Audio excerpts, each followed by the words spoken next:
Buenas noches, ingeniero. ¿Cómo está? Buenas noches. ¿Qué tal me escucha? Muy bien. Se escucha bien, profe. Gracias. Gracias, Santo Mesa. También ahí a Rivas. Por ahí también vemos a Olivares. También Guevara. Quispe. Muy bien, nos vamos con los temas. Gracias, gracias. Todo muy bien. Aprobado todos. Todos los que están asistiendo. Nada más.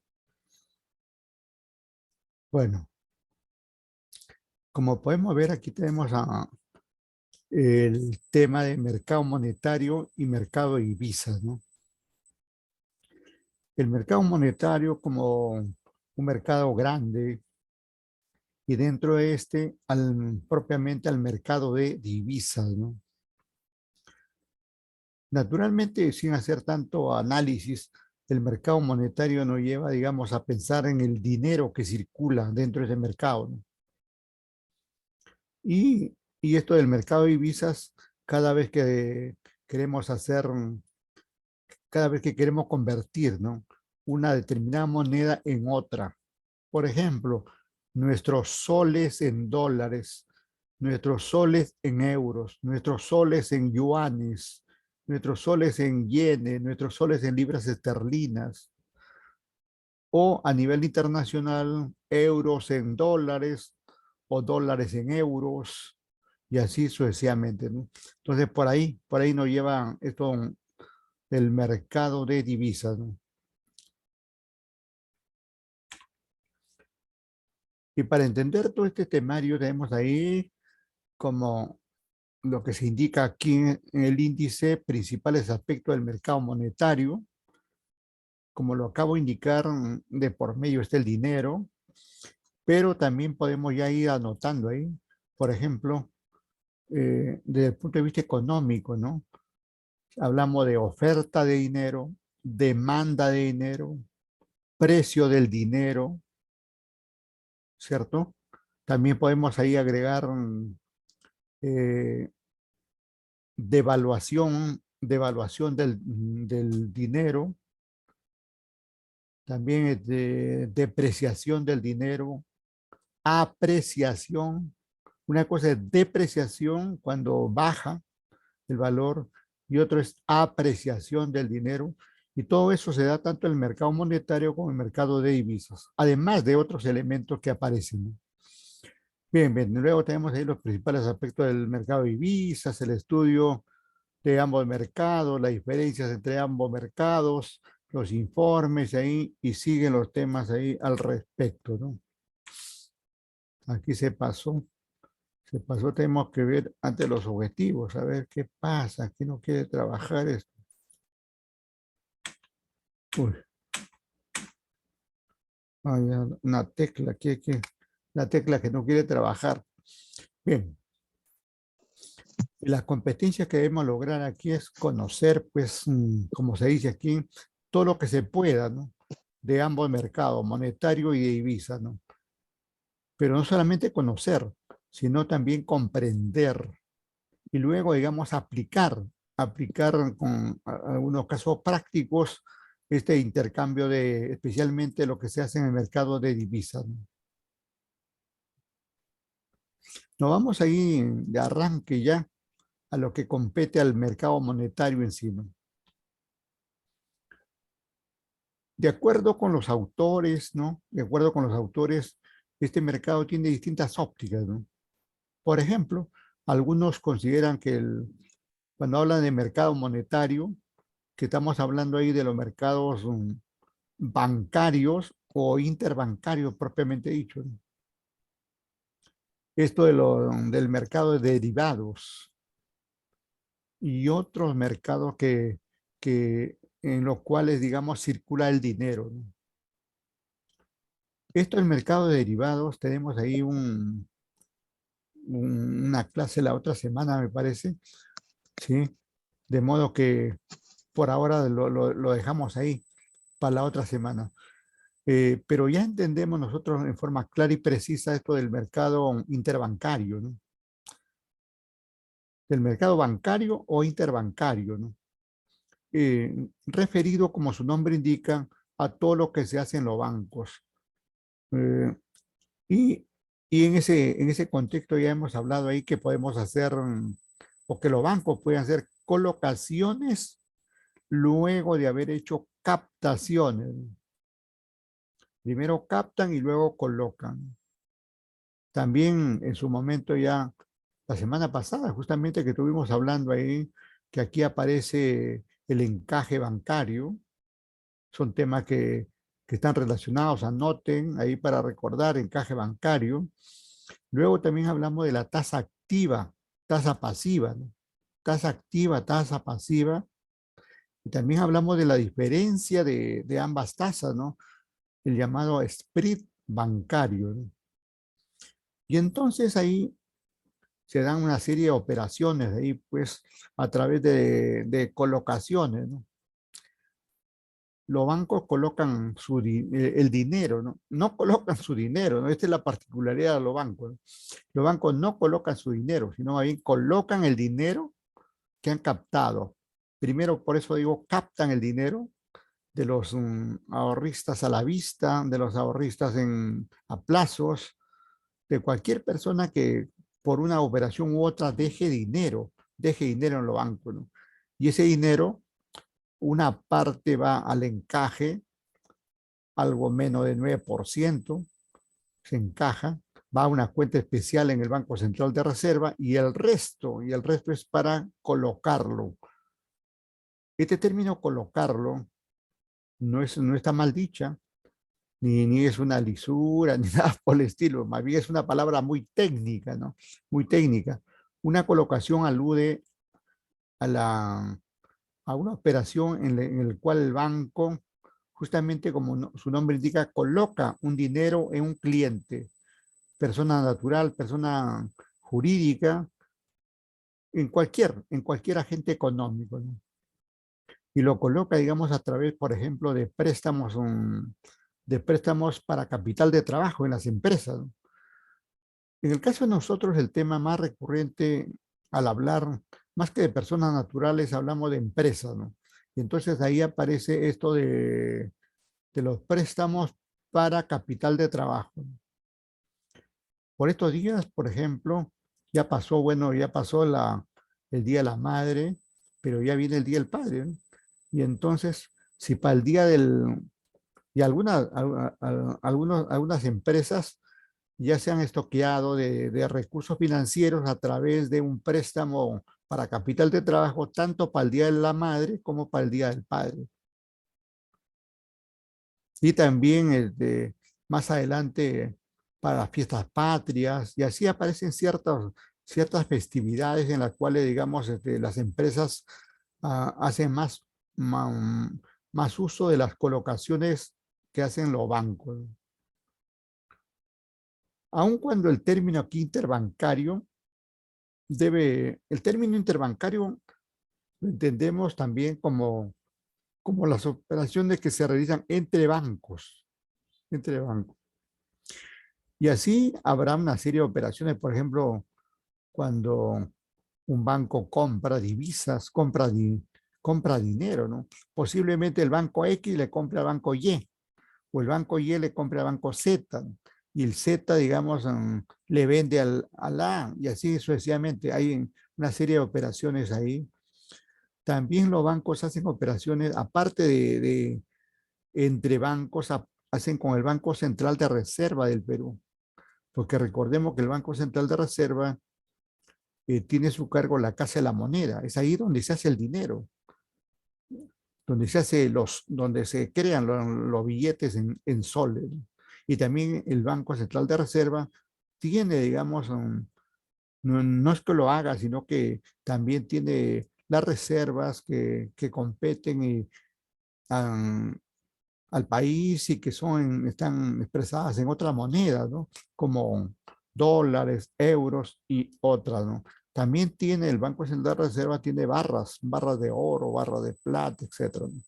Pero ya eso también lo iremos analizando en otro momento. Pero en lo que se refiere al aspecto bancario, Es eso que hemos comentado de las, primero se capta y luego se coloca. Ahora, en términos literales, ¿no? En términos literales, ¿cómo entendemos aquí el mercado monetario? Pero veamos aquí, lapicito, hacemos trabajar el lapicito aquí para ir resaltando algunos, algunas frases. Por ejemplo, esta que dice, el mercado monetario es el mercado, obviamente, en el que se negocian títulos, valores de deuda a corto plazo, con bajo riesgo y alta liquidez. En eso coinciden varios autores de ahí, al llamar negocian títulos valores de deuda a corto plazo, con bajo riesgo. Bueno, ese riesgo justamente que se menciona aquí, que es bajo, es por el corto plazo justamente. Cuando cualquier operación está en el corto plazo, significa menos riesgo y por lo tanto, digamos, tiene más movimiento y por eso se dice de alta liquidez, ¿no? Como sucede, por ejemplo, esto se manifiesta en el mercado de valores, ¿no? En el mercado de valores tenemos un instrumento de corto plazo como las letras del tesoro, las llamadas también operaciones de reporte. En el caso de la letra del tesoro, son de corto plazo, justamente, menos de un año. Y al ser de corto plazo, tienen esa característica de tener bajo riesgo, ¿no? Y sirven para dar liquidez, ¿no? Si una empresa X emite letras, bueno, la letra del tesoro solamente lo emite el Estado, pero letras similares puede emitir cualquier empresa privada, ¿no? Y podría llamarle letras hipotecarias, por ejemplo, y entonces ya se negocia, ese producto se negocia ahí. Al emitir una empresa esas letras, inmediatamente obtiene la liquidez que estamos hablando ahí. Y por el bajo riesgo que significa esto, también va a haber una menor tasa de interés que va a pagar y se consolida ahí la operación. Luego agrega aquí que son emitidos tanto por empresas del sector privado, como acabo de indicar, como entidades gubernamentales. En este caso de las entidades gubernamentales entra, pues, como se ha dicho, la letra del tesoro, ¿no? Y en el sector privado, cualquier instrumento, digamos, como se llame el instrumento, entra, digamos, a tallar ahí siempre y cuando sea de corto plazo, ¿no? Agrega luego, algunos instrumentos que se intercambian en el mercado de dinero son los reportes, pagarés, ¿sí? Pagarés. Ajá. Ahí tenemos pagarés, ¿no? Y todo hasta por acá. Ahí vamos a hacer un hincapié, ¿no? A ver, ahí estamos. Entonces, nos habla, digamos, que eh, tenemos ahí pagarés de empresas. Ahorita aplicamos esto. Préstamos interbancarios, valores de deuda a corto plazo, entre otros, ¿no? Le decía que, ¿qué son estos pagarés? Son instrumentos que una empresa, al haber otorgado un crédito, ha emitido un pagaré. De modo que ese pagaré eh, lo debe, está debiéndolo una o más personas, ¿no? O empresas, ¿no? Y entonces esas deudas que están ahí pendientes de cobro para el que ha emitido son las que se pueden negociar, ¿no? Y los préstamos interbancarios es muy similar, ¿no? Porque en cada préstamo se emite también un pagaré, pero tiene esa característica que es entre bancos, ¿no? El banco X le presta al banco Y, o el Y al Z, o a cualquier letra del alfabeto que puedan aparecer, ¿no? Entre bancos, ¿no? Entre bancos. Y se dan ahí a nivel de corto plazo y por tanto tienen ese bajo riesgo, ¿no? Y así entonces pueden aparecer una serie de instrumentos en la medida que se negocien ahí en el corto plazo, eh, naturalmente tienen bajo riesgo y dan liquidez pronta, digamos, al que vende esos documentos, ¿no? Este mercado tiene un impacto directo en la formación de tipo de interés. ¿A qué se refiere esto del tipo de interés? Creo que la vez pasada le expliqué. Me dicen, a ver, ustedes, por favor, cuando nos referimos a tipo de interés, ¿a qué nos referimos?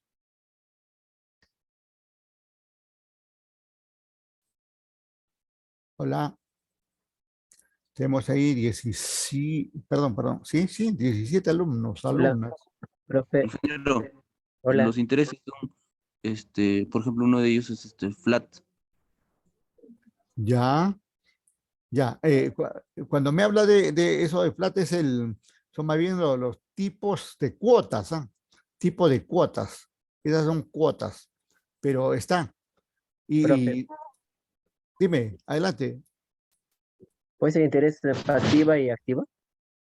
Claro, claro. Cuando hablamos de tipo de interés, es la tasa, ¿no? Es la tasa de interés, ¿no? Es la tasa de interés, como tú dices, tasa activa, tasa pasiva, tasa nominal, tasa efectiva, ¿no? Tasa de interés simple, tasa de interés compuesto, ¿no? Cualquier tasa, ¿no? Cualquier tasa de interés es lo que técnicamente le llaman tipo de interés, ¿no? Cuando dicen, ha subido el tipo de interés, ha subido la tasa. Cuando dicen la tasa, el tipo de interés se mantiene. ¿Qué se mantiene? La tasa. Cuando dicen el tipo de interés ha bajado. Y entonces, ¿qué cosa ha bajado realmente? La tasa, ¿no? Ya depende de qué tasa estén hablando, ¿no? Pero generalmente, en términos, en términos bancarios, que es lo más cercano, cuando dicen que ha subido o ha bajado la tasa, estamos hablando de la eh, efectiva, tasa efectiva, de la tasa efectiva, ¿no? Que obviamente la más común es la tasa anual, ¿no? La famosa TEA, ¿no? La TEA, ¿no? Entonces, esta TEA puede bajar o puede subir y cuando lo hace, estamos hablando de los famosos tipos de interés, ¿no? Pero esta tasa no deja de no tener relación con esta cuota, como decía el alumno, la cuota, ¿no? La cuota flat, la cuota decreciente, creciente, la cuota constante, ¿no? Está relacionada, ¿no? Relacionada íntimamente, ¿no? Tanto que si aumentó la tasa, mi cuota va a aumentar, ¿no? Si disminuyó la tasa, igualmente mi cuota va a disminuir, ¿no? Tiene una relación directa, ¿no? Cualquiera que sea la cuota, cualquiera que sea la cuota, está relacionada con la tasa o con el tipo de interés que hacemos mención. Y bueno, puedan ver ahí la ruma de moneda, ¿no? Como un símbolo, digamos, en este caso, un símbolo en el cual uno, uno gana intereses, ¿no? Por ejemplo, si este es un plano cartesiano, ¿no? Este es un plano cartesiano por acá, ¿sí? Así. Acá estamos ganando cero, ¿no? Aquí ya estamos ganando como 20 por decir, ¿no? Si fuera así. Por acá subió algo de 30, ya estamos ahí. Y por acá ya estamos algo de 40, ¿no? Está subiendo, ¿no? Está subiendo, está trepando todo eso, ¿no? Entonces, cualquier agente económico busca, digamos, en esa relación, ¿no? Que a través del mercado, cualquiera que sea el mercado que utilice, ¿no? Lo que está haciendo, que pueden ser inversiones, y su ganancia tiene que ir así, cuesta arriba, ¿no? Cuesta arriba, ¿no? Y no al contrario, cuesta abajo, ¿no? Que sería ya, estaríamos hablando en términos de pérdida, ¿no? Aquí está aumentando, ¿no? El hecho de aumentar significa, digamos, que estamos ganando, ¿no? Ajá, así va. Bien, seguimos.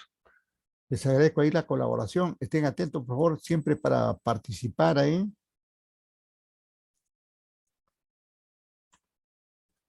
Bien, otro concepto que encontramos en la literatura financiera es este, por ejemplo, en un mercado monetario o del dinero, también le llaman así, ya lo dije al inicio, ¿no? Cuando hablamos de mercado monetario, hablamos de moneda, dinero, billetes. Puede definirse, dice, como el mercado al por mayor. Aquí le cambia, digamos, aquí le cambia el enfoque, ¿no? Al por mayor de activos de bajo riesgo. Mercado al por mayor, o sea que negocian grandes cantidades, a eso se refiere, ¿no? O sea, negociación aquí, negociación alta, negociación así que va aumentando, alta, ¿no?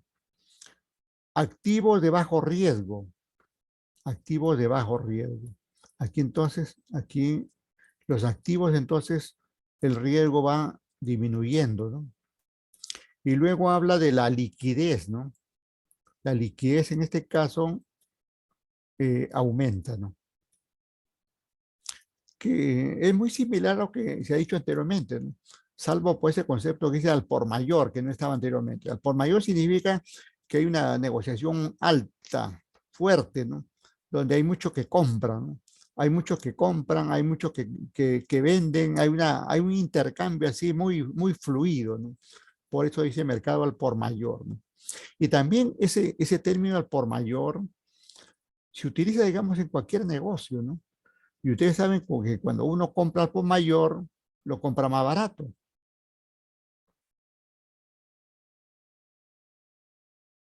Y es natural que sea así, ¿no? Y lo mismo va a suceder acá. O sea, en la medida, digamos, que uno compre, por ejemplo, 10, 50 o 100 instrumentos, ese riesgo va a ser diferente, ¿no? Para el que compra 100, está comprando mayor cantidad, por lo tanto, ahí en ese caso va a disminuir su riesgo. Para el que compra 10, de repente no está no está invirtiendo lo suficiente y va a aumentar el riesgo. También puede aparecerse. Pero también dice aquí, por ejemplo, agrega 18 meses como máximo. Generalmente nosotros entendemos como el corto plazo como 12 meses. En la jerga, digamos, financiera, esto es lo más común. 12 meses. Menor de 12 meses se le considera, digamos, de corto plazo. Esa es la jerga general. Pero puede haber algunas operaciones como estas que van a año y medio, ¿no? Que se menciona ahí como máximo, ¿no? De año y medio, ¿no? Y esto del corto plazo, mediano plazo, largo plazo, pues no está definido por ninguna entidad en el mundo, ¿no? Se deja, digamos, a que tal mercado o tal grupo de agentes de un mercado lo establezcan. Y entonces para uno será, por ejemplo, corto plazo 6 meses. Para otro será menor de 12 meses, el de que estamos hablando, ¿no? Para otro, como en este caso, considera 18 meses. Incluso para otros, por ejemplo, consideran corto plazo de 3 años para abajo, ¿no? 3 años, ¿no? 36 meses, ¿no? 36 meses para abajo lo considera corto plazo. De ahí para arriba, sí, ya lo consideran largo plazo. Pero como reitero, ¿eh? Como esto no está establecido, digamos, eh, como un estándar mundial, y entonces cada uno selecciona, digamos, cómo llamarle.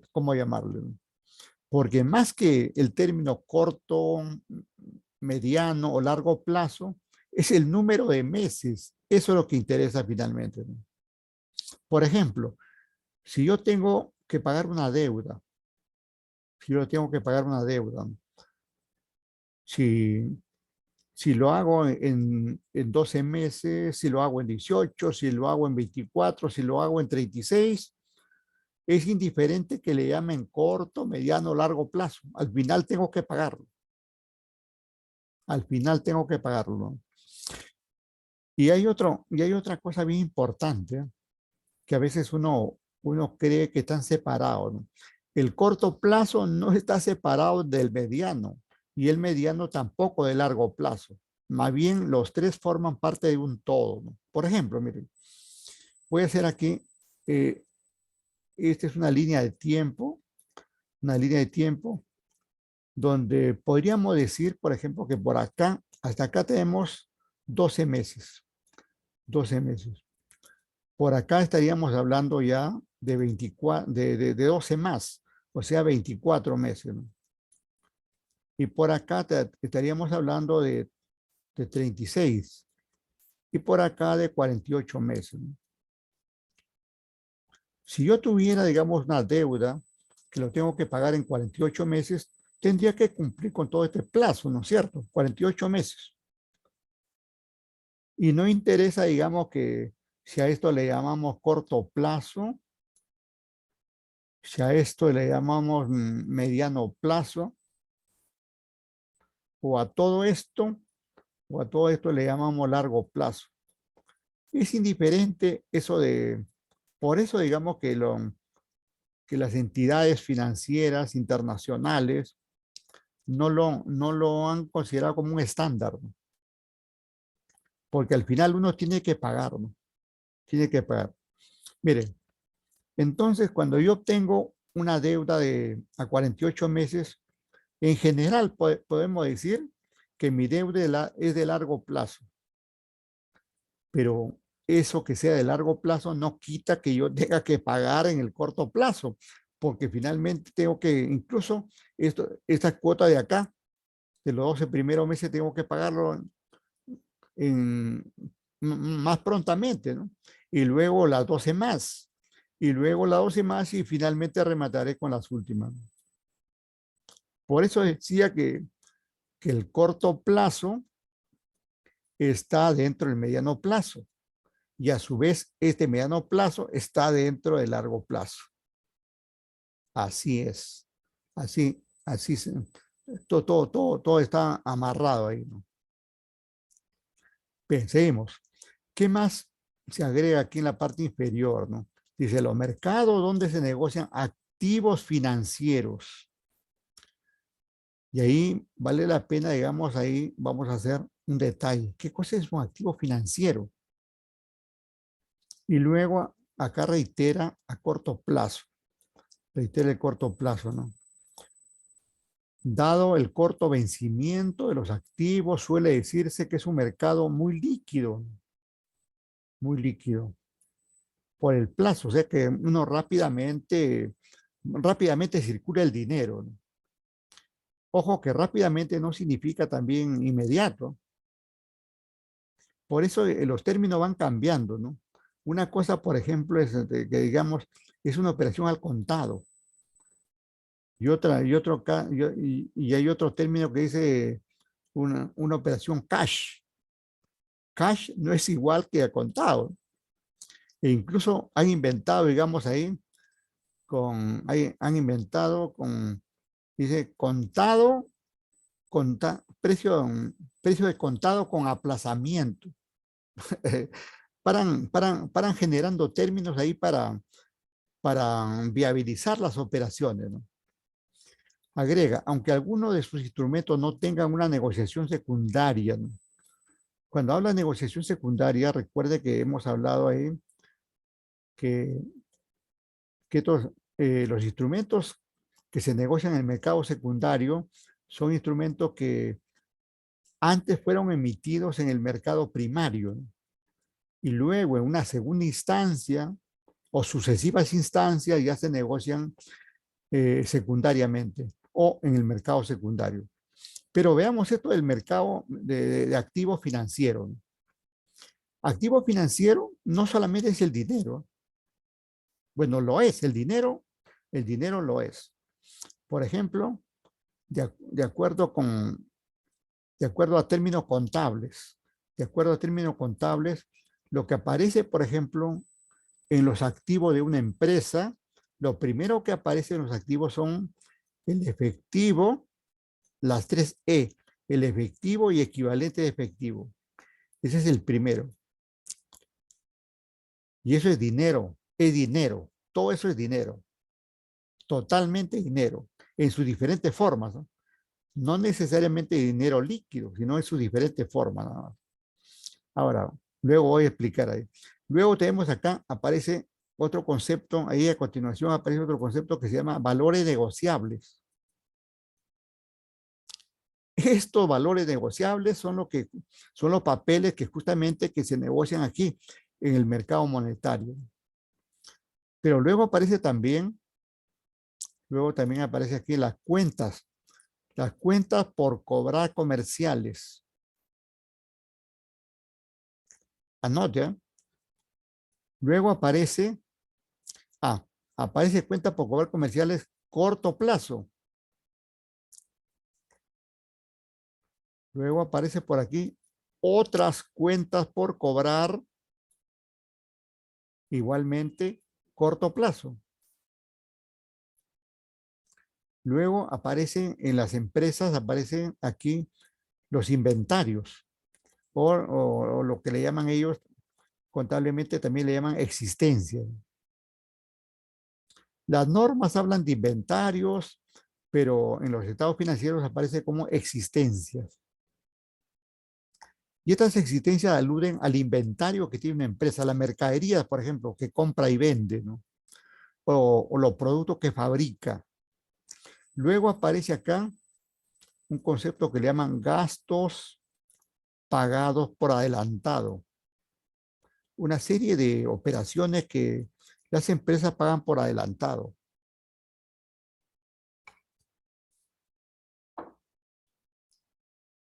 Ingeniero, Dime, adelante. eso es lo que dicen dinero corriente, algo así, que se puede hacer efectivo antes de un año, todo eso. Claro, justamente aquí esto es lo que iba a señalar. Gracias, gracias ahí. No tanto como dinero corriente, sino que activos corrientes. A esto es lo que le llaman, a todo esto Claro, ¿sí? Le es llaman la activo. cuenta, Ajá, es la cuenta 10 activos corrientes, ¿no? ajá, esto de acá, esta es la cuenta 10 que tú haces mención. Si hablamos de cuenta ya, cuenta 10. Esto es la cuenta 11. Por acá hablamos de cuenta, esta es la cuenta 12. Si hablamos de cuenta y hablamos aquí, esta es la cuenta 13, 14, 15 me parece que no hay, 16, 16 y hasta 17 por ahí aparece, ¿no? Así. Esto de acá, esto de gasto pagado por adelantado, es la cuenta 18. Y también la cuenta 37, hablando de cuentas, ¿no? Bien, estas existencias que no le he puesto número es la cuenta 20. Perdón, habrá acá de la 20, de la 20 a la 29. O sea, todo eso, 20, 21, 22, 23, 24, 25, 26, 27, 28, 29, ¿no? Todas esas cuentas son las llamadas de existencia, ¿no? Pero bien, aquí luego aparece, pues, como tú acabas de indicar, todo esto son el activo corriente, pero activos financieros también son los que aparecen aquí abajo. Aquí abajo tenemos los llamados activos no corrientes, ¿no? Los no corrientes. Y estos aparecen acá como, por ejemplo, inmuebles, maquinaria y equipo. Inmuebles, maquinaria y equipo. Y ahí aparece todos ahí, terrenos, vehículos, maquinaria, computadoras, etcétera, ¿no? Pero también aparece aquí eh, los intangibles. Aquí aparecen los intangibles. No están antes, sino aquí, en esto, como activos no corrientes. Pero también entra acá, por ejemplo, arriba, miren, CCC. Eso CCC también entra acá. pero aquí hablamos de largo plazo, ¿no? Y también OCC también podría entrar ahí. OCC también podría entrar siempre y cuando haya. En una empresa no necesariamente existen todos estos activos, ¿no? Algunas empresas tienen algunos activos, otras no, ¿no? Otras cuentas por cobrar, otra cuenta por cobrar, ¿no? Otra cuenta por cobrar. Aquí me pasé con una C. Solamente es otra cuenta por cobrar. Aquí tampoco, esto no va. Otra cuenta por cobrar largo plazo, ¿no? Y entonces ahí todo eso se considera como activos. Ahí está como activos, ¿no? Y cuando hablamos de esto, ¿no? De esto que es el dinero, ¿no? Y que está como sugería el alumno en la cuenta 10. En contabilidad lo conoce. ¿Cuánto tienes en la 10? Pásame el importe de la 10. La 10 está muy alta, la 10 está muy baja, ¿no? No tienes saldo en la 10. Tu 10 es negativa, tu 10 es muy positiva, ¿no? Y así es la jerga, digamos, que conversan ahí en contabilidad, ¿no? Pero ¿qué cosa hay dentro de esta 10? Y esto, mire, tenemos ahí muchas, muchos detalles aquí dentro de esta famosa 10 o efectivo equivalente efectivo. Por ejemplo, tenemos ahí caja, o sea, el dinero que está en caja, el dinero que está en caja. Y caja es lo que tiene la empresa, lo que está en la empresa, ¿no? Pero esta caja es llamada, digamos, caja general, una suerte de caja general, porque también aparece aquí la caja chica, o también llamado fondo fijo, ¿no? La famosa caja chica, ¿no? Esta caja chica es el dinero que las empresas le dan a las distintas dependencias. Por ejemplo, es posible que aquí en la universidad el- la gerencia general haya asignado una caja chica para la facultad de para nuestra facultad, ¿no? De Ingeniería y Negocios, ¿no? Una caja chica. Para la facultad de Medicina, su caja chica. Para la facultad de cualquier otra facultad que exista, ¿no? Como de Derecho y cualquier otra. Es posible, no lo sé si trabajan así, pero en la mayoría de las empresas trabajan así. Por ejemplo, en las universidades nacionales, en las cuales conozco cómo trabajan ahí, la caja general es lo que administran las autoridades del más alto nivel, digamos, es el rector, digamos, el rector.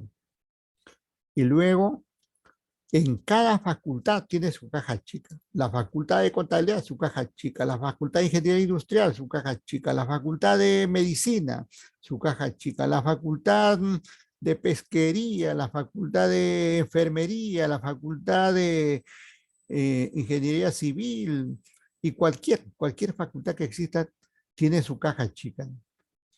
Pero entonces tenemos de caja general, caja chica, que habla de dinero, dinero en efectivo. Luego ya aparece aquí, miren, aparece como las remesas. Hay remesas de dinero, hay remesas de dinero.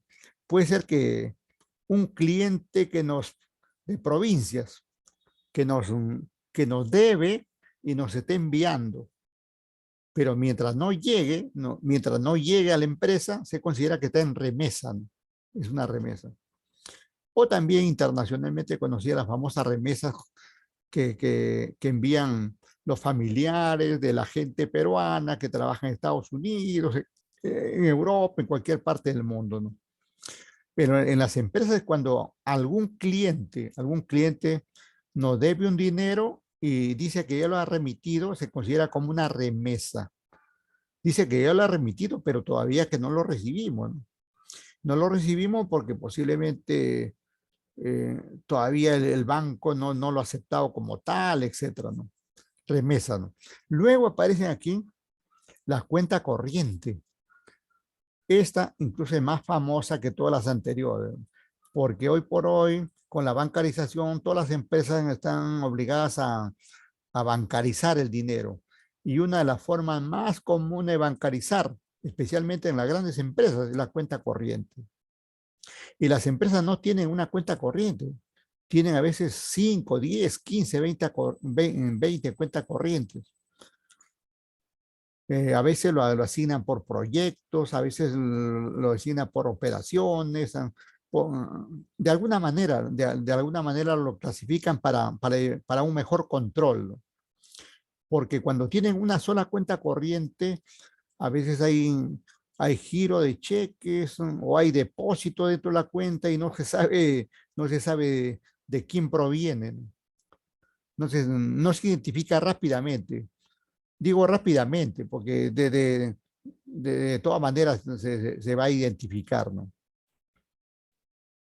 Porque a veces, ustedes habrán visto, los bancos a veces nos entregan nos entregan un voucher de un depósito que podemos hacer, pero a veces en el voucher, en algunos casos, ¿ah? Ni siquiera figura el logo del banco. Y a veces o figura el logo, pero no hay ni fecha. Y otra vez está el logo, está la fecha, está el importe, pero no dice de quién ha depositado.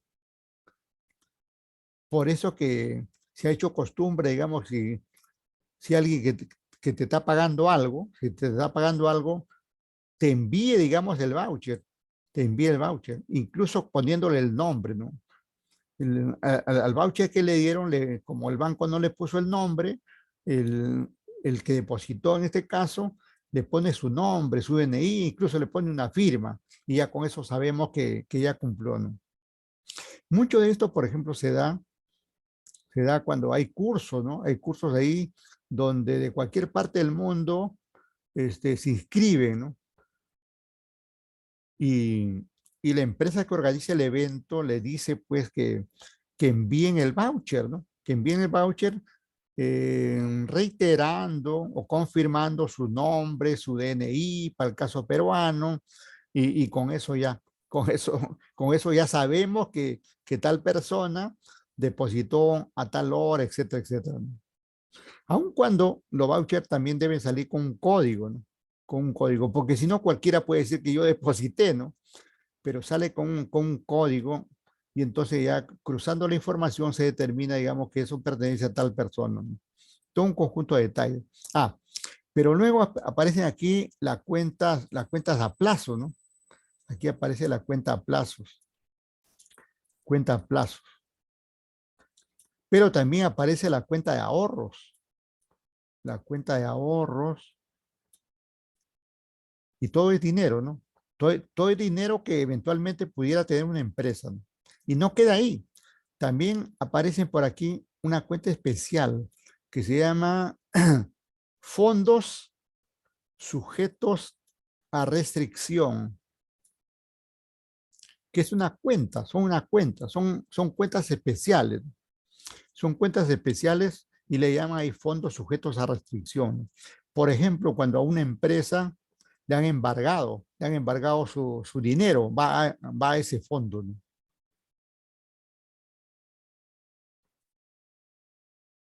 El dinero es de la empresa, pero como está sujeto a restricción, no lo puede utilizar mientras no cumpla, digamos, las obligaciones que generalmente le ha impuesto un juez, por ejemplo, fondos sujetos a restricción.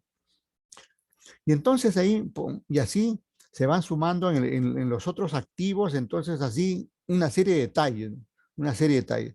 Pero ahí podemos ver que aquí en este detalle que estamos haciendo, cómo se clasifica el dinero, cómo se clasifica el dinero en una empresa, ¿no? Pero ese es el dinero, que es un activo financiero.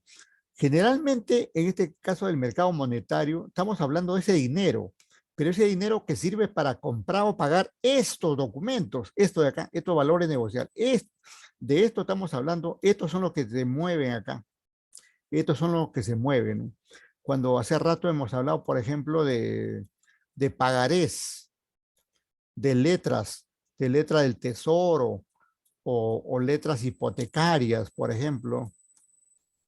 O acá también se circula acciones. También entran los bonos, ¿no? También hay otros activos, ¿no? Otros activos ahí que están ahí, que son papeles. Cuando hablamos de valores negociables, no hablamos de dinero contante y sonante, no hablamos de papeles. Si una empresa tiene valores negociables, es porque tiene todo esto, un pagaré, letra del tesoro, porque le compró al Estado peruano, le compró a una empresa, compró acciones de otra empresa, compró bono de otra empresa, compró otros activos de otra empresa, ¿no? Y entonces, como que ha comprado, si ha comprado, es dinero que ha salido de la empresa y por lo tanto representa un activo, ¿no? Y justamente estos valores negociables que están acá, ojo ahí con estos se compran para especular. Anoten esa palabrita, la famosa especulación. La especulación. ¿Qué cosa es especular? Porque hay otras operaciones también aquí que se llaman el arbitraje. En finanzas se dan estas operaciones. Especulación, arbitraje.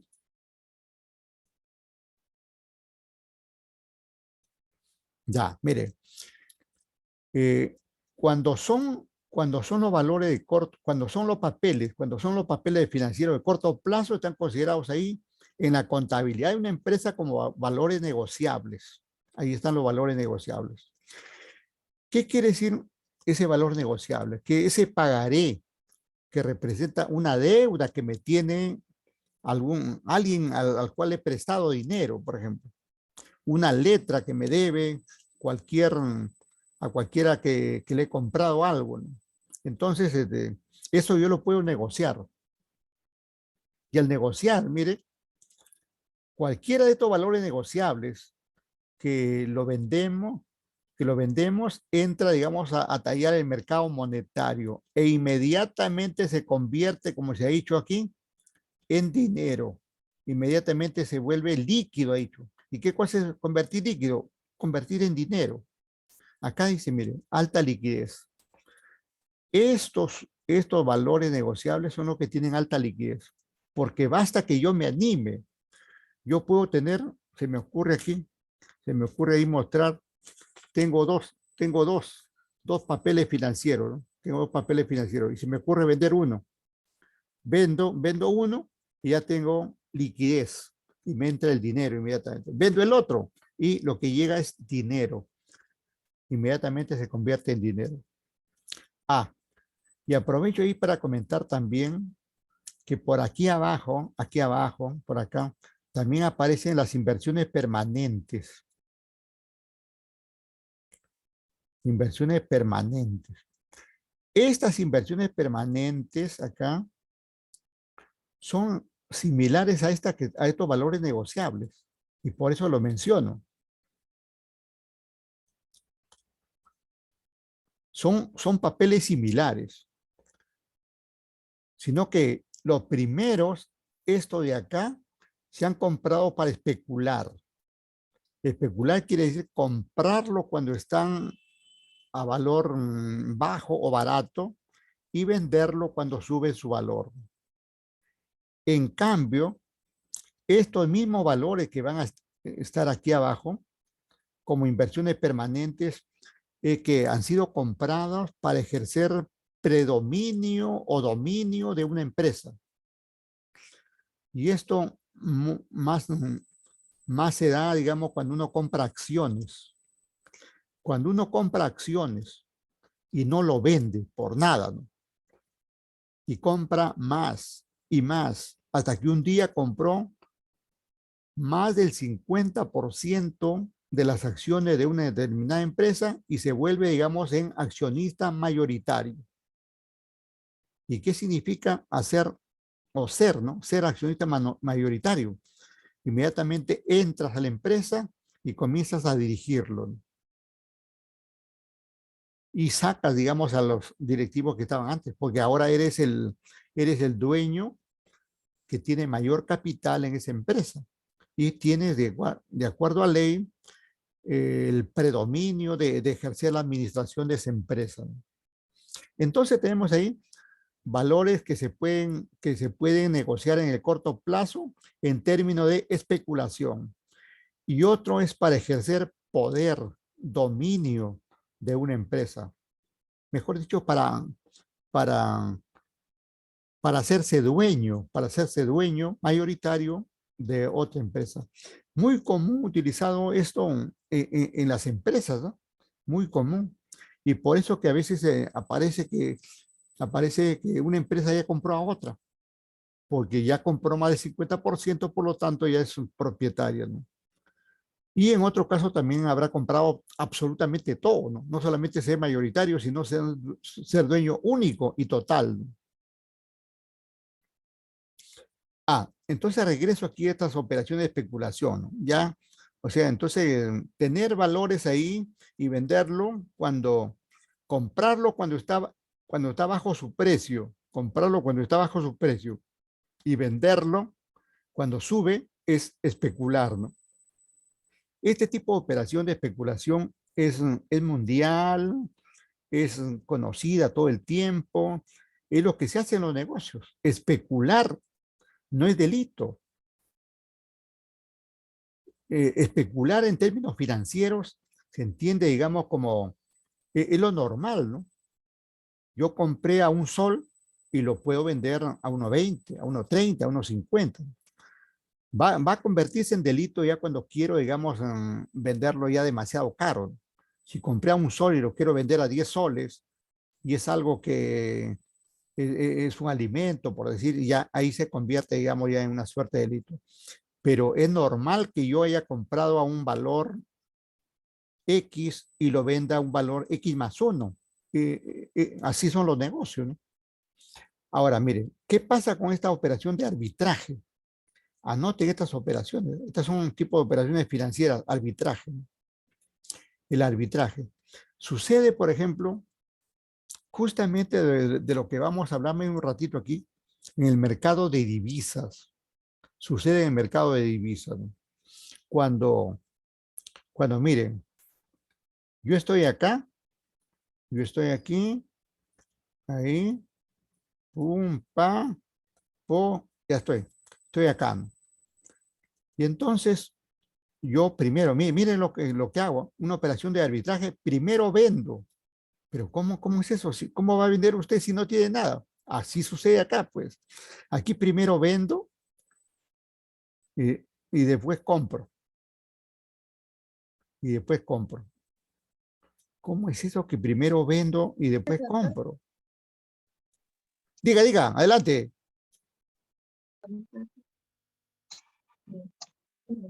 ¿Decía algo? No. Bueno, le decía que en una operación de arbitraje, primero uno vende y luego compra. Y tercero, digamos, ya se consolida todo, ¿no? Aquí en 3 ya, digamos, aparece la ganancia, pues. Aparece la ganancia, la utilidad, ¿no? Bueno, ¿cómo sucede esto? Por ejemplo, miren, y esto sucede con el tipo de cambio. Estos señores de la casa de cambio o los cambistas, ellos están averiguando, tienen ahí una suerte de inteligencia financiera que averiguan, digamos, cómo está el tipo de cambio en cualquier parte del país, ¿no? Y generalmente en zona de frontera, ¿no? En relación con lo que pasa en Lima, ¿no?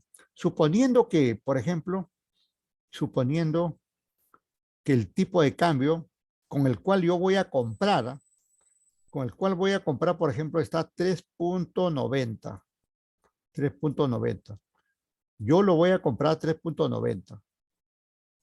Pero antes ya lo vendí, ya lo vendí, miren, ya lo vendí aquí a, suponiendo, ¿no? A 4.10. O sea, yo ya vendí a 4.10. Como ya vendí, ya cobré o ya aseguré la operación. Y entonces le puedo comprar tranquilamente al que está vendiendo a 3.90. ¿Me entiende? Y en este tipo de arbitraje, naturalmente está garantizada la ganancia, ¿no? Aquí no hay pérdida, ¿no? Aquí no hay pérdida porque primero yo vendo y después compro, pero asegurándome, digamos, que estoy vendiendo a un precio mayor del que voy a comprar, ¿no? ¿Cómo sucede con el tipo de cambio esto, no? Lo iba a decir después cuando entremos al mercado de divisas, pero ya que estamos acá, me adelanto a eso, ¿no? Mire, yo me entero, digamos, que el tipo de cambio por decir en Tacna, está a 3.90, ¿no? Pero acá en Lima está, digamos, aquí está a 4.10. Entonces, si viene un cliente, yo le vendo a 4.10. Ya está. E inmediatamente compro a 3.90. Esa es la característica que acabo de indicar, inmediatamente. Porque esta operación de arbitraje sucede en dos mercados diferentes. Dos mercados. Ahí está, dos mercados. Otra condición es que se dan al mismo tiempo, en el mismo momento, al mismo tiempo, en el mismo momento. En el mismo momento. Así, ya, ahí. O sea, compro y vendo en el mismo momento. ¿Por qué? Pero este tipo de operaciones de arbitraje no permanece mucho tiempo. Son casualidades que se dan en un determinado momento, en segundos, ya digamos en minutos, pero no dura, digamos, una hora, un día, un mes. No, no. Esto es así de inmediato, ¿no? ¿Por qué de inmediato? Porque estos señores que están en Tacna, dije, inmediatamente, hoy dice, se entera inmediatamente que ya el tipo de cambio está en 4.10, inmediatamente suben a 4.10, pues. O sea, pero ya hicieron una operación a 3.90, ya vendieron a 3.90, pero luego ya se enteran, digamos, que está a 4.10, ya lo suben a 4.10. Por eso digo que es una operación que se lleva a cabo en un mercado como Lima y otro mercado como Tacna, como Iquitos, como Puno, que son fronteras, o como Tumbes. Generalmente ocurre así, si se trata del Perú, ¿no? Pero sucede en el mismo momento. En este momento yo, en un solo momento, compro y vendo, porque dura muy poco eso. Y esta es la tercera característica, que esto se corrige. El mercado, ahí voy a poner el mercado, se autocorrige.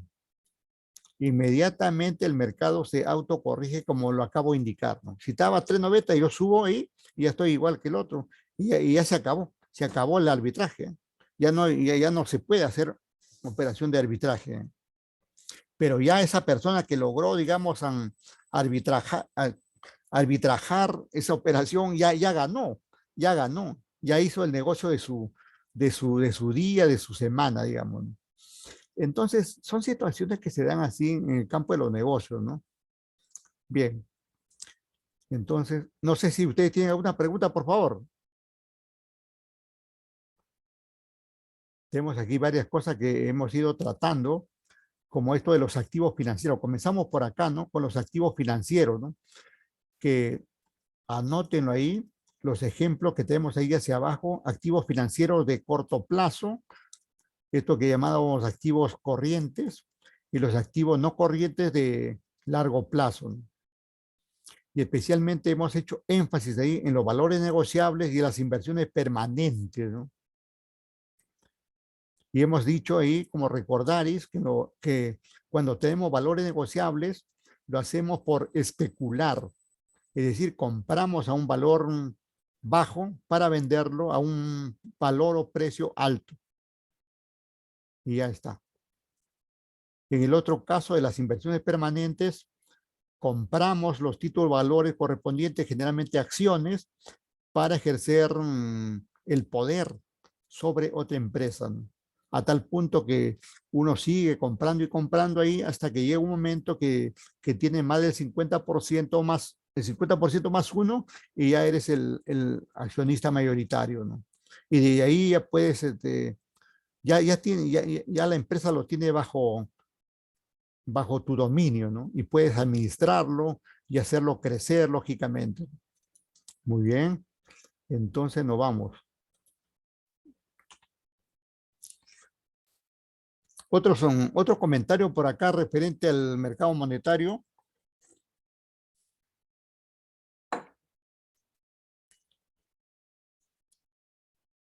Se dice pues que este mercado monetario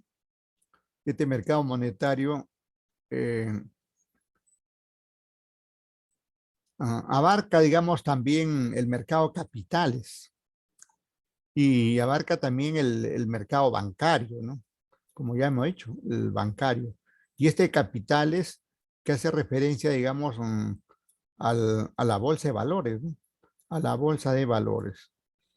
Pero bien, vamos a ver los conceptos por acá, dice, mercado monetario. Está integrado por las instituciones, o sea, esto está hablando cómo se organiza, ¿no? Cómo se organiza este mercado. Está hablando de la organización o estructuración, ¿no? Está integrado por las instituciones financieras que proporcionan el mecanismo para transferir o distribuir capitales de la masa de ahorradores hacia los demandantes, ¿no? Prestatarios. Aquí indirectamente está hablando de los bancos, de los bancos. En el caso de Venezuela, dice, ¿qué pasa? El mercado monetario está regulado por la Superintendencia de Banca. Acá también tenemos, como ya hemos dicho, nuestra SBS, ¿no? La Superintendencia de Banca y Seguros. Y para el mercado de capitales tenemos la SMV, ¿no? Así se mueven, digamos, estos mercados. El asunto, digamos, que tanto el mercado de capitales o como el mercado bancario, circula dinero, ¿no? Circula dinero, ¿no? Y circula dinero porque unos buscan ganar, en realidad todos buscan ganar, ¿no? No es que, digamos, alguien busca perder, ¿no? De ninguna manera. Aquí, no aquí nadie va a perder, ¿no? Esto es como el fútbol, ¿no? Esto es como el fútbol. Cuando uno juega un, un, un partido, no entra a perder, ¿no? No entra a perder como ahora el Liverpool, que perdió 1-0, ¿no? Ha perdido porque así es el fútbol, pues nada más, ¿no? Incluso el primer tiempo estuvo jugando muchísimo mejor que el Real Madrid, ¿no? Incluso como 3 goles que no entraron ahí en la valla madrileña, ¿no? Y al final ya pues el que hace el gol gana, ¿no? Así simplemente, ¿no? O como ese partido desastroso que ha jugado Alianza en, en Argentina, ¿no? Y que con esos 8 goles, no es que ahí se acaba es fútbol, ¿no? Es fútbol. Y hay muchas goleadas históricas, ¿no? Una goleada mundialista es aquella que le dio, digamos, Alemania, ¿no? Alemania le metió 7-1 a Brasil y Brasil no se puso a llorar, ¿no? Más bien, digamos, a los 4 años, creo, siguiente, ya fue campeón mundial. Inmediatamente se pusieron a trabajar. Bueno, aquí también sucede eso, ¿no? Aquí también sucede muy similar, ¿no? Es un juego, pues aquí, este es un juego financiero, ¿no? Entonces, uno, cuando va a comprar un instrumento, lo hace con la gana de ganar, ¿no? Con la idea de ganar, ¿no? Pero eventualmente podría ganar, como podría perder, ¿no? Porque así son los negocios, como el fútbol, ¿no? O como el amor también, ¿no? Uno, digamos, cuando se enamora, no necesariamente te va a ir bien. Ingeniero, Sí, adelante, dime. ingeniero, había un caso en Estados Unidos el año pasado de GameStop, algo así se llamaba, la empresa Ya. donde se prestaban las acciones y se alquilaban y los corredores lo vendían, apostando a que iba a caer para luego comprarlo. Había un joven que también conocía de bolsa, se juntaron con un montón de, como 100 personas, y concertaron comprar. Entonces, ya no, esa acción no estaba bajando como era su tendencia, sino que comenzó a subir. Entonces ahí generó tantas pérdidas. ¿Eso nos puede explicar? Claro, ahí sucede, digamos, que pueden aparentar, digamos, pueden aparentar operaciones de compra para llamar la atención a a los inversionistas, ¿no? Puede haber, digamos, un grupo ahí, un grupo que entre ellos se negocia, ¿no? Y acuerda, digamos, este mes hacemos te compramos a ti y hacemos aparentar que tus acciones están en alza.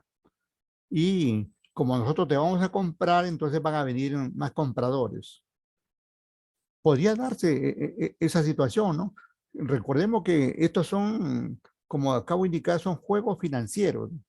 Y se puede jugar y puede haber un juego limpio o puede haber un juego sucio, ¿no?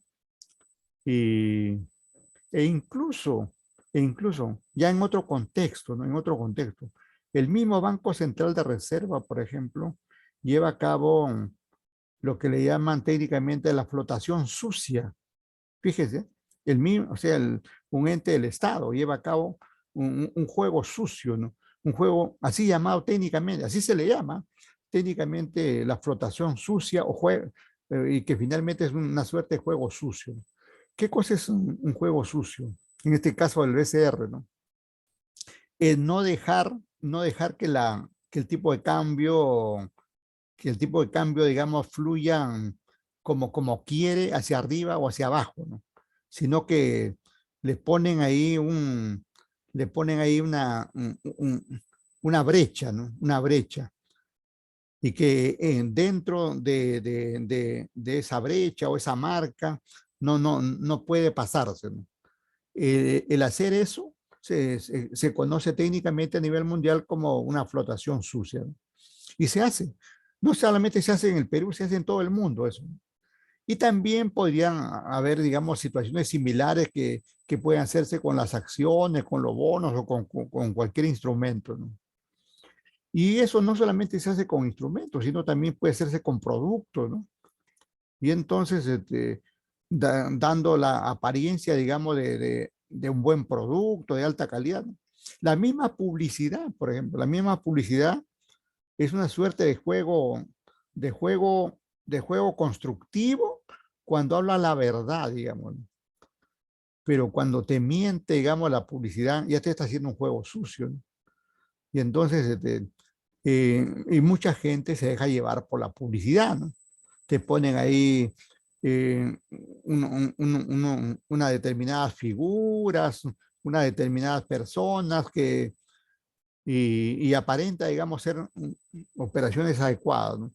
Y entonces finalmente termina, digamos, en siendo operaciones negativas. Sí, esos son operaciones que se dan aquí en el mercado y a veces no se pueden, digamos, regular así porque el, el mercado, digamos, no puede ser restrictivo, ¿no?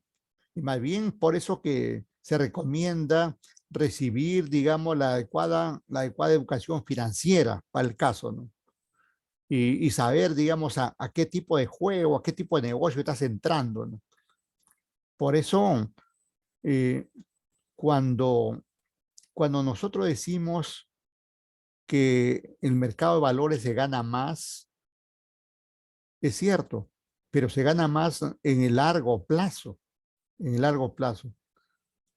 Y a veces solamente algunos se te escucharon que se gana más y se van, se lanzan al mercado, ¿no? Pero no escucharon la segunda frase que se da en el largo plazo, ¿no? Y entonces por ahí finalmente terminan, digamos, creyendo que han sido engañados y no siempre, ¿no? En los mercados hay reglas así generales, ¿no? Pero tampoco, digamos, los mercados te dan pues todas las pautas con todos los procedimientos, ¿no? Para eso, digamos, es necesario una adecuada educación financiera para conocer los pros y los contras y comenzar, digamos, de algo con algún instrumento elemental, por ahí como una suerte de probar suerte, como conociendo el mercado y ya posteriormente uno puede apostar a mayores operaciones, ¿no? Bueno, se pueden dar, digamos así, diferentes situaciones, ¿no? Pero también cuando ya son, son situaciones negativas, ya interviene, digamos, ya interviene la superintendencia correspondiente para corregirlo. Bien, esto de los mercados monetarios tiene un concepto como el que hemos estado viendo, reúne unas características, se llevan a cabo varias funciones, hay distintos agentes, participantes, un mercado, ¿no? Un mercado donde, donde se convoca, digamos, diferentes situaciones, ¿no? Porque al final, digamos, lo que se busca, digamos, es circular el dinero, circular los papeles financieros con el propósito de obtener una rentabilidad, ¿no? En principio, todos aquí buscan rentabilidad, ¿no? Pero no todos van a ganar. Van a ganar, digamos, el que le tiene fe, la fe del cuto, ¿no? La fe del cuto Guadalupe, la que le tiene fe al mercado y sigue, digamos, en sus operaciones, pero no en una operación ocasional, ¿no? En una operación ocasional podrías perder, ¿no? Pero tampoco te debes animar, ¿no? Esa situación, sino continuar ahí y de hecho, digamos, a la larga, en el tiempo, va a aparecer, digamos, esas utilidades que se están buscando, ¿no? Eso sucede en todo, ¿no?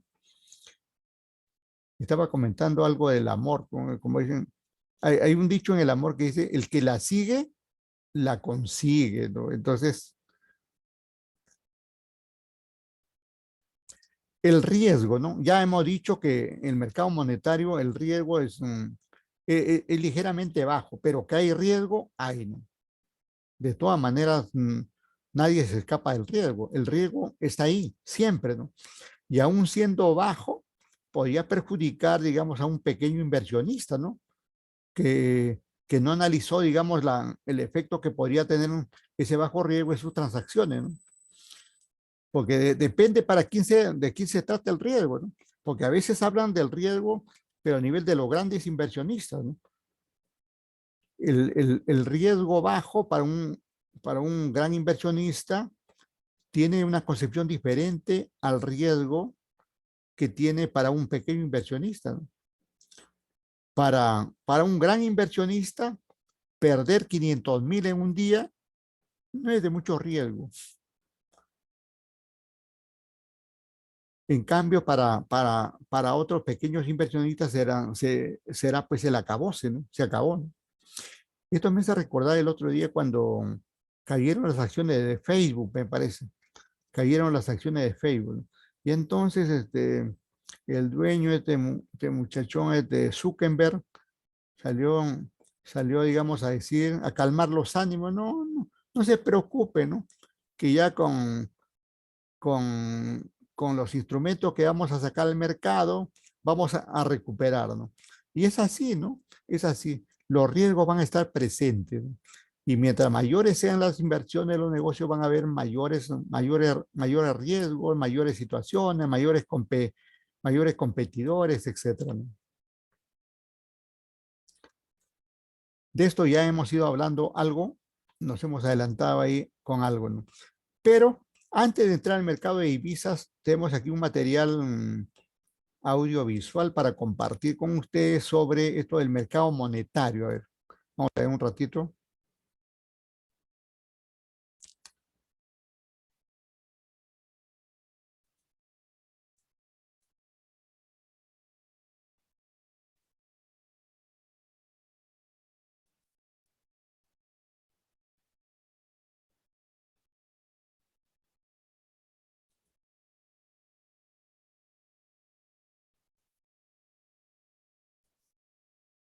Una dama aquí que nos ilustre, una colega ahí que nos ilustre sobre el mercado monetario desde su parecer, ¿no? Vamos a ver, adelante. Hoy les hablaremos de los mercados monetarios. ¿Qué son los mercados monetarios? Son componentes muy importantes en la actividad económica de cada país. Son mercados donde se negocian activos a corto plazo, que son de bajo riesgo y de alta liquidez. Pero, ¿qué quiere decir esto? En estos mercados se negocian bienes que la empresa posee, es decir, activos, y tienen un vencimiento igual o inferior a un año. También son de bajo riesgo, porque los emite el gobierno, y son de alta liquidez, es decir, tienen la facilidad de convertirse rápidamente en efectivo. Quienes participan en los mercados monetarios son las grandes instituciones o empresas industriales que trabajan con grandes cantidades de recursos financieros y se diferencian de mercados organizados como la bolsa de valores, porque la mayoría de las transacciones se realizan a través del teléfono, fax o en línea. La negociación de los activos se efectúa a través de intermediarios especializados como los bancos o las casas de bolsa. Los mercados monetarios se pueden clasificar en los mercados de crédito a corto plazo, que son los préstamos, descuentos, créditos, entre otros. Los mercados de títulos, en los que se negocian activos líquidos del sector público, como las letras del Tesoro, que son emisiones que hace el Banco Central o el Ministerio de Hacienda. Ahora, ¿qué funciones tiene el mercado monetario? En primer lugar, la eficiencia en las decisiones de financiación de los agentes económicos. En segundo lugar, la financiación ortodoxa del déficit por parte del Estado. En tercer lugar, el Estado utiliza el mercado monetario para alcanzar sus objetivos de política económica. Y por último, la formación adecuada de la ETTI, estructura temporal de los tipos de interés. Es decir, nos mide el tipo de interés según el periodo de tiempo. Los mercados monetarios son flexibles y tienen una capacidad de innovación financiera que se ha traducido en la aparición de nuevos intermediarios financieros, nuevos activos y nuevas técnicas de emisión, de las cuales se destacan las siguientes. El descuento, que es cuando compras algo que vale menos y cuando se vence ese título se cobra el 100% de su valor. Los más comunes emitidos en esta modalidad son los pagarés de empresas y las letras del Tesoro. Después está el cupón cero, que es aquel en el que no existe ningún cupón, donde la rentabilidad se deriva de haber sido emitidos con descuento, es decir, de haberlos comprado por debajo de su valor nominal. Después está el tipo variable, que es cuando la tasa de interés cambia durante la vigencia del título. A continuación hablaremos de los mercados monetarios a nivel internacional. En el año 1985 se creó lo que hoy en día se conoce como LIBOR, acrónimo para referirse al London Interbank Offered Rate, el cual fija la tasa a la que los bancos están dispuestos a prestarse dinero, unos a otros a corto plazo. Este préstamo, que a menudo se conoce como préstamo interbancario, carece de respaldo y es esencial para el funcionamiento de los bancos. Todos los días el balance de los bancos cambia de forma significativa, a medida que sus clientes realizan ingresos y retiradas y obtienen préstamos o los pagan. Y por tanto, la capacidad de prestarse dinero unos con otros con rapidez es esencial para mantenerse a flote. La LIBOR se utiliza para determinar el precio de instrumentos financieros, como por ejemplo derivados y futuros. Debido a la importancia que tiene Londres para el mercado financiero, la LIBOR es una tasa de interés usada por algunas de las grandes instituciones financieras del mundo. La cifra determinada por la LIBOR es tan importante que enviará gente a la bancarrota y convertirá a otros en millonarios. Para finalizar, ya que vimos la importancia que tienen los mercados monetarios, podemos concluir que son el sistema nervioso central de las finanzas mundiales y cuando fallan pueden causar una alteración en toda la economía.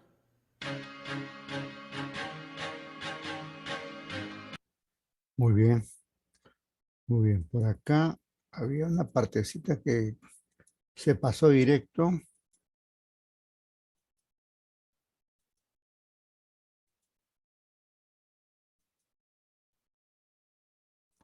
Esta característica ya le hemos indicado. También por acá había funciones.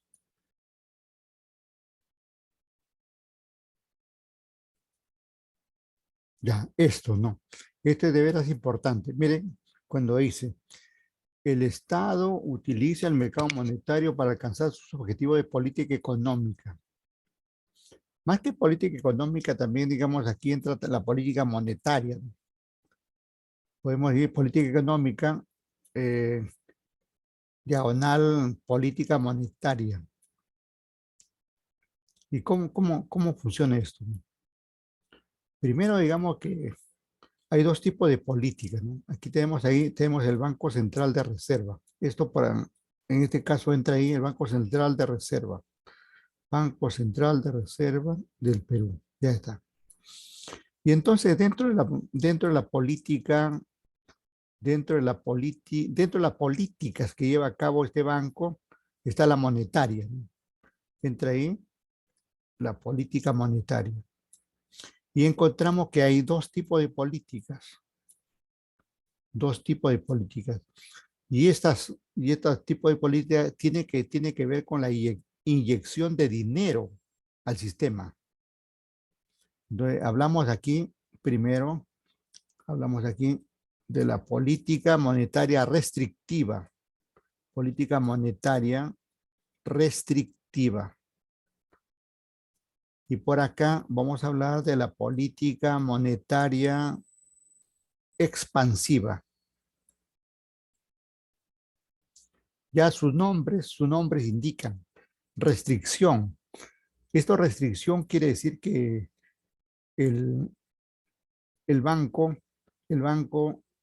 saca dinero los bancos, o del sistema, mejor dicho. O sea, aquí esto consiste en sacar dinero. O sea, sacar dinero de circulación. Y al sacar dinero de circulación, hace que disminuya, disminuya la oferta de dinero. Y al disminuir la oferta de dinero, hace que aumente la tasa de interés. Aumente la tasa. Ahí con I minúscula lo vamos a representar la tasa. A menor oferta, mayor tasa. Y ahí a esto se refería, ¿no? En el caso de la política monetaria expansiva, ¿no? Expandir quiere decir que hay más dinero. Hay más dinero. O sea, aquí el Banco Central Reserva, digamos, pone, ¿sí? En términos criollos, pone dinero en el sistema. Y eso hace, digamos, que aumente la oferta monetaria. Ahí aumenta la oferta monetaria. Y al aumentar la oferta monetaria, ¿qué hace? Baja la tasa. Esos efectos, miren. Y todo esto tiene que ver con todos estos instrumentos que se estaba mencionando. Pero ahora, antes que ustedes me pregunten, ¿qué cosa es sacar? ¿Cómo que saca? ¿Cómo que ponen? ¿Cómo es esto? Veamos. Sacar dinero es cuando el banco eh, compra, compra, compra, compra el dinero que está, digamos, circulando, ¿no? ¿Y cómo lo hace? Lo hace, digamos, vendiendo. El banco comienza a vender instrumentos. ¿Qué instrumentos? Los bonos del tesoro, letra del tesoro y otros. Y con eso, digamos, qué está haciendo? Está pidiéndole el dinero a la gente para que haya menos circulación de dinero. El banco le da un papel y lo que recibe en el papel le entregan el dinero. Y ese dinero, con ese dinero disminuye la oferta que está circulando. Y cuando decimos que pone dinero es al revés. Al revés, ¿no? El banco sale a comprar. Esos papeles que antes lo vendió, ahora sale a comprarlo. Compra los papeles y entrega dinero. Y llega al mercado los soles o cualquier otro tipo de moneda. Y entonces eso hace, digamos, que haya, digamos, un efecto en el mercado monetario, ¿no? Porque hace que aumente o disminuya el dinero circulante y hace que aumente o disminuya la tasa de interés de los distintos instrumentos, ¿no? Otro muy bien esto que habló de la colega aquí en relación con la tasa LIBOR, con la tasa LIBOR. ¿Dónde está por acá el LIBOR? Sí, esto por acá, LIBOR.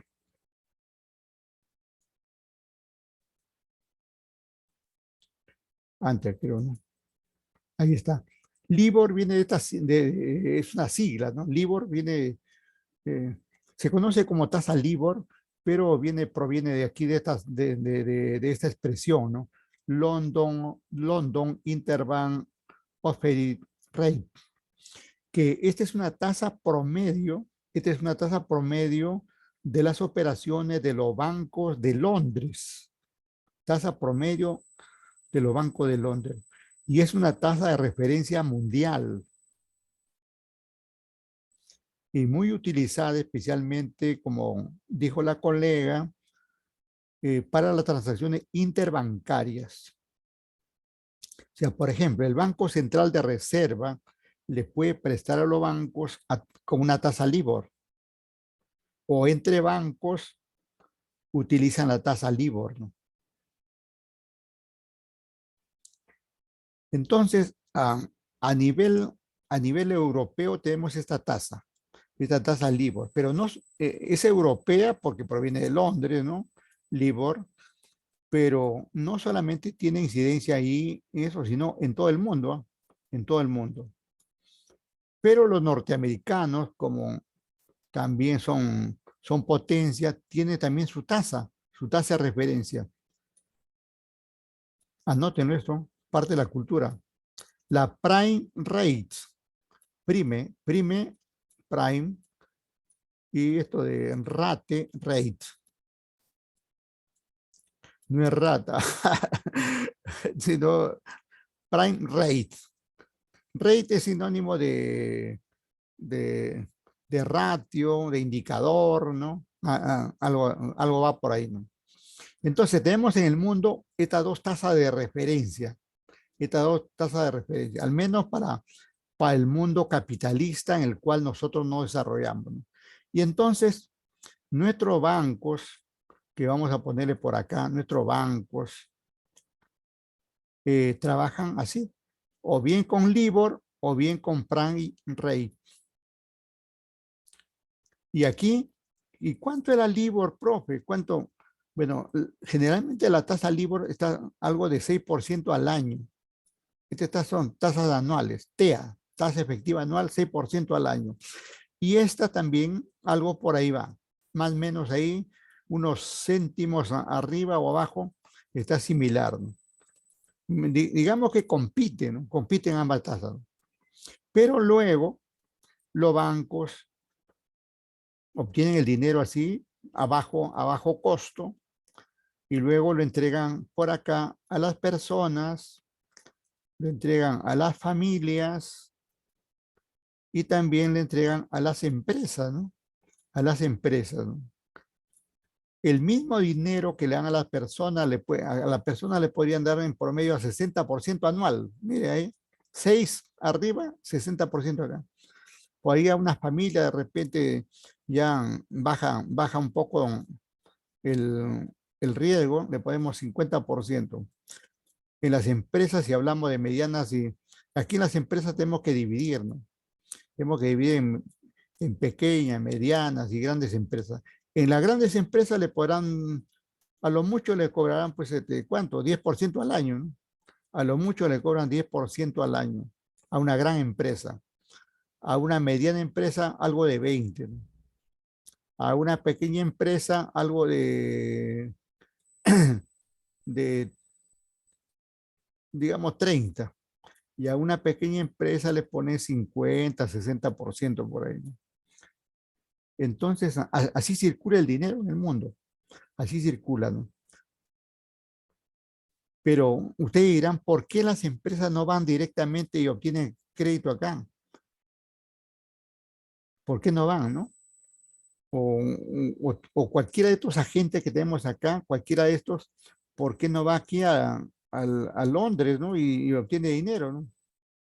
Pues no lo puede hacer, digamos, porque primero, digamos que estas tasas lo entregan los bancos que están en Londres,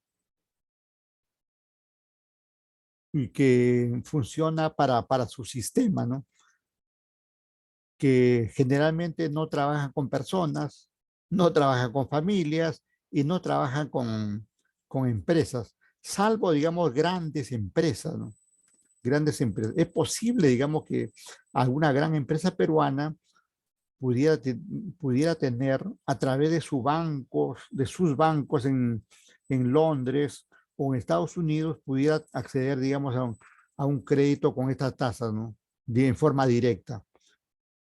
Eso ya depende del grado, digamos, del grado de relación que pueda haber, ¿no? Ahí, por eso es muy necesario mantener unas buenas relaciones financieras para llegar a todo esto, ¿no? Bien, bien, así funciona esto, ¿no? Bien, ahora sí nos vamos al mercado de divisas, pero antes nos tomamos ahí un recreo de 20 minutos, ¿ya? Nos tomamos un recreo de 20 minutos. ¿Están de acuerdo? De Sí, acuerdo. profesor.